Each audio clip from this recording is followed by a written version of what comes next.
Hello everyone. I think we're into topic 4 right now, and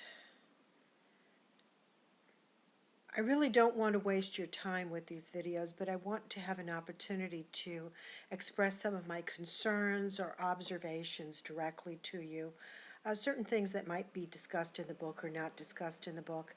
And certainly when you start looking at the material for the early human fossil record, as well as, but more appropriately to this class, when you start looking at the evidence of early human behavior, you might kind of scratch your head a little bit and say, well, I wonder why they decided that that was really cultural behavior and not something else.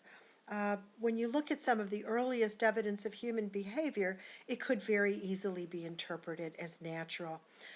Citing a little case in point, I did have a chance for a number of years to take students to Great Britain for a course that we have called Archaeology of the British Isles. One of the students that went with me went to the British Museum. We all went to the British Museum, and he looked at the section on Old Divide Gorge. And there they showed some of those old Devon pebble tools. And he stared at it and stared at it, and finally he goes, "Who are they trying to fool? That's just a rock." Well, we kind of all turned to him and looked at the stone, and indeed some of the other students said, that really just does look like a broken rock as well. And that's where I had an opportunity to discuss the matter of context a little bit. Let's face it, anything removed from the place in which it's found is very, very difficult to interpret. And very early materials, which might be mistaken for naturally broken stones, are very much dependent upon context, knowing the time, the place, and what is found with the item.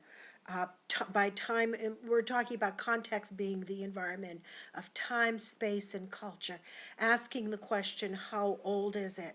Can we date that particular item or the items or sediments around it, which allow us to perhaps place a relative date on that particular item by association?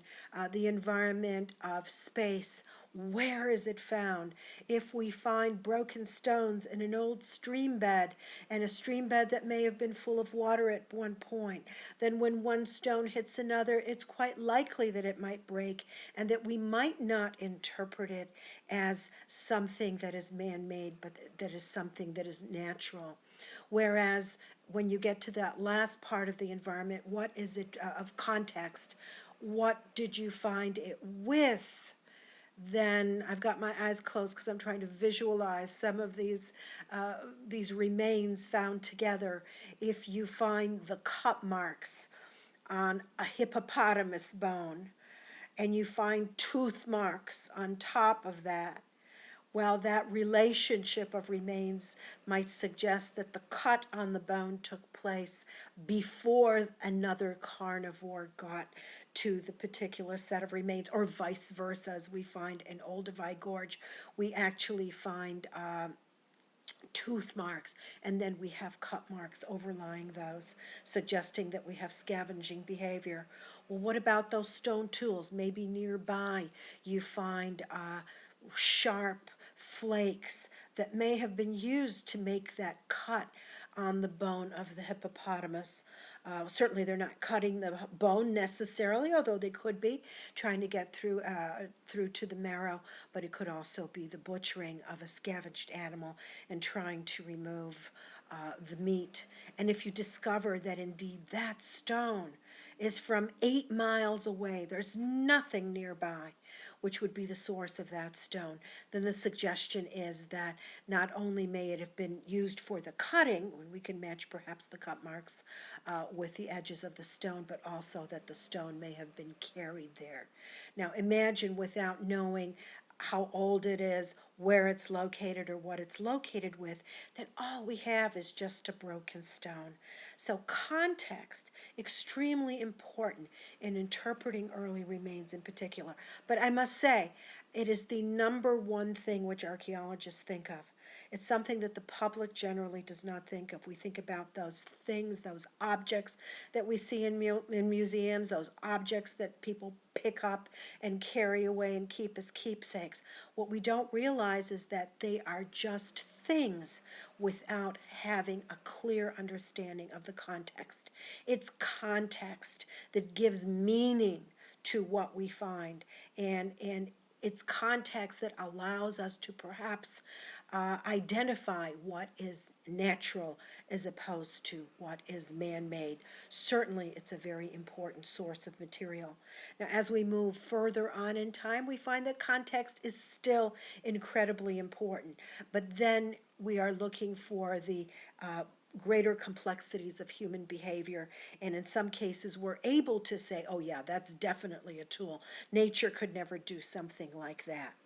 But we're still interested in context. We still find that context is an important source of evidence for us because, once again, no matter what time period you're looking in, no matter what your research problems are, context represents a major part of the evidence that we're going to use to understand the remains that we find and ultimately to understand the human beings that made those remains.